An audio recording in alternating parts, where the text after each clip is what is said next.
Jonas, chegou carta da tia Sofia. Sério?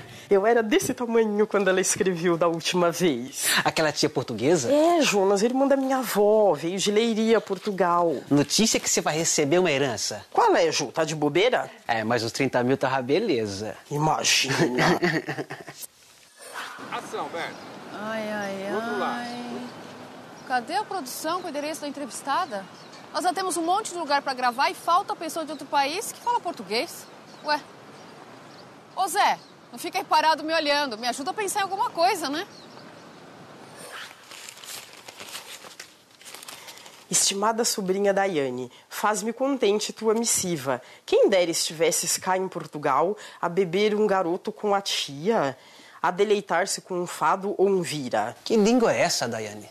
Beber um garoto? O que a tia quer dizer com isso? Que treta. Vamos lá, Zé, tá na hora de entrar. 3, 2, 1.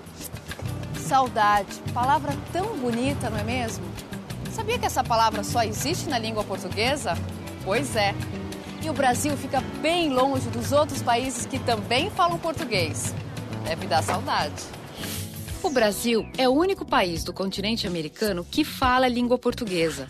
Quase todos os vizinhos que fazem fronteira com o nosso falam o espanhol. Na época em que os portugueses chegaram ao Brasil, Portugal era a grande potência da Europa e mandava suas caravelas abrirem novos caminhos para ampliar o comércio. Foi assim que navegadores vieram para cá e para alguns países da África e da Ásia. Então, a língua portuguesa na África, ela vai ter uma interferência de quê? De Portugal a partir dos descobrimentos. E na Ásia também, porque nós temos que considerar o Timor-Leste. E o Timor-Leste também teve interferência da língua portuguesa a partir dos descobrimentos, que é século XVI. Não é?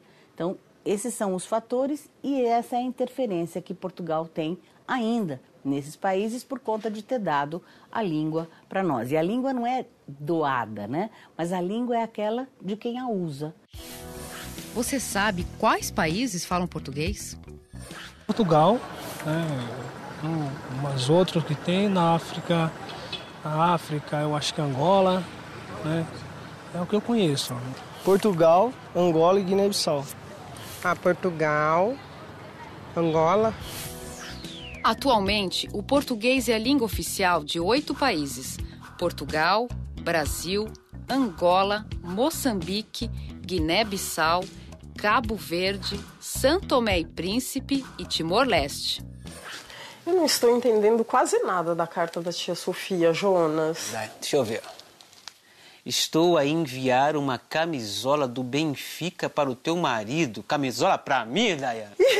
Acho que foi aquela foto que eu mandei que você estava de dread. A tia tá querendo zoar da minha cara. Parece. Sinistro, Daiane, sinistro. Entre os 5 países africanos, Angola é o que tem o maior número de habitantes que falam português. 60% da população. Algumas palavras no Brasil, em Portugal e Angola podem mudar pouco ou muito de significado. Moça no Brasil pode ser moça ou rapariga em Portugal e garina em Angola. Chiclete é usada tanto no Brasil quanto em Portugal. Em Angola é chuinga. Geladeira no Brasil é frigorífico em Portugal e geleira em Angola.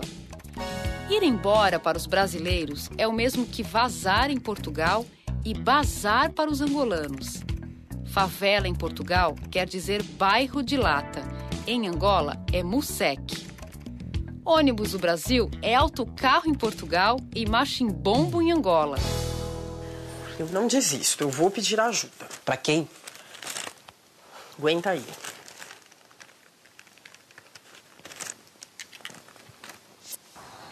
Em Moçambique, só 6% da população de 20 milhões de habitantes falam a nossa língua.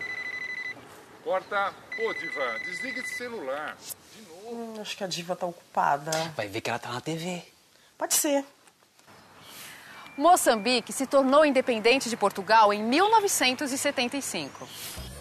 Em Moçambique, uma pessoa idosa é madala. Ressaca significa badalaza. E formar fila se chama bichar. Bicha também significa fila em Portugal. Aliás, o português falado em Portugal ainda é muito diferente do nosso português aqui do Brasil. porque entram palavras novas no nosso vocabulário que se enriquece com isso. Então, no século XIX, nós enriquecemos nosso vocabulário a partir do quê? Do francês. No século XX, enriquecemos a partir do quê? Do inglês. E fomos enriquecendo o nosso vocabulário. E por isso nós estamos comendo pizzas, esfirras, sushi, sashimi, não é? Então, isso entrou no nosso vocabulário e nós estamos convivendo muito bem com isso. Então, entrarem nesses estrangeirismos é a coisa mais natural que a gente possa entender. E lá em Portugal a influência é muito menor, né? Você vê, Diva, tô com um problemão. Eu não tô entendendo a carta da minha tia portuguesa. Você pode me ajudar? É, Daiane. Parece outra língua, né? Vou ler a parte difícil. Beber um garoto com a tia, a deleitar-se com um fado ou um vira.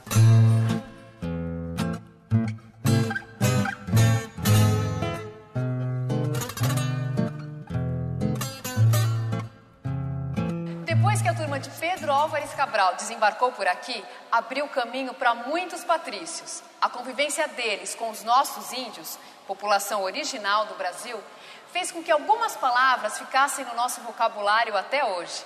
As palavras indígenas descrevem coisas e belezas da natureza. Piratininga, por exemplo, significa peixe seco. E outras palavras como Anhangabaú, Butantã, Caipira, Cotia, Carioca, Curumim, Embu, Cuíca, Jacaré, Jacarandá, Tatuapé, Itaquera. É uma influência muito forte, isso porque nós tivemos uma colonização portuguesa, mas os portugueses colonizaram o Brasil, aquela catequese que eles fizeram com os índios, isso fez com que os índios realmente aprendessem português. Mas o princípio básico dos jesuítas era assim, eu aprendo a língua deles e ensino a minha. Mas a língua indígena teve uma interferência muito grande, porque com esse contato ela acabou deixando para nós um léxico muito forte. O português do Brasil também sofreu influência dos escravos, que foram trazidos para cá no período colonial. A maioria veio de Angola e Moçambique e deixou sua marca nos costumes e no nosso idioma. Boa parte das palavras tem ligação com comida. Angu, batuque, moqueca, pamonha, quiabo, pipoca, fubá, rapadura, senzala, quitanda, farofa, canjica, cafuné, samba, capanga. É aqui, Zé, é aqui que mora a moça que nasceu em Angola. A gente fecha a reportagem e resolve o problema da Daiane, né? Bué de ficha é uma expressão que veio da África para Portugal. Está há 30 anos atrás, 35. E o que acontece é que, quando os portugueses já receberam aquelas pessoas todas com essas expressões novas, primeiro houve a recusa, sempre a recusa do novo. Mas agora, 3 décadas depois, faz parte do vocabulário. Então, bué significa muito. E fixe significa legal. Então, quando você quer dizer que uma coisa é muito boa, em português de Portugal, você fala uma coisa, isto é muito bom. Quando você quer falar isso em brasileiro, você fala, isso é muito legal. E quando você quer falar isso no novo português, com essas aquisições africanas, você fala, isso é bué da fixe. Quem dera estivesses cá em Portugal a beber um garoto com a tia. Beber um garoto significa tomar um café com leite. Mas não é um café qualquer, é um café numa xícara pequenina com leite. Estou a enviar uma camisola do Benfica para o teu marido. Camisola para mim, Daiane? Camisola aqui é uma coisa que todo mundo sabe que é que a gente veste para dormir, nós mulheres. Mas em Portugal, camisola significa a blusa que você veste e a camisola de futebol. Então, o jogador de futebol usa uma camisola verde, amarela, aí você ouve o cara narrando o jogo e diz, não, camisola número 10 é do jogador. A deleitar-se com um fado ou um vira. Que língua é essa, Daiane? O vira é uma dança que as pessoas... É uma dança folclórica. As pessoas dançam. E como elas rodam, acho que isso tem a ver com a expressão vira. Mas é uma dança típica, o vira. Obrigada, diva. Um beijo. Garota, é café pequeno, essa é boa. Agora você vai poder usar a camisola que a tia Sofia vai mandar. Eu usando a camisa do Benfica, pagando de gringo lá com os manos. Daiane, vai ser uma maravilha, Daiane, que gostoso.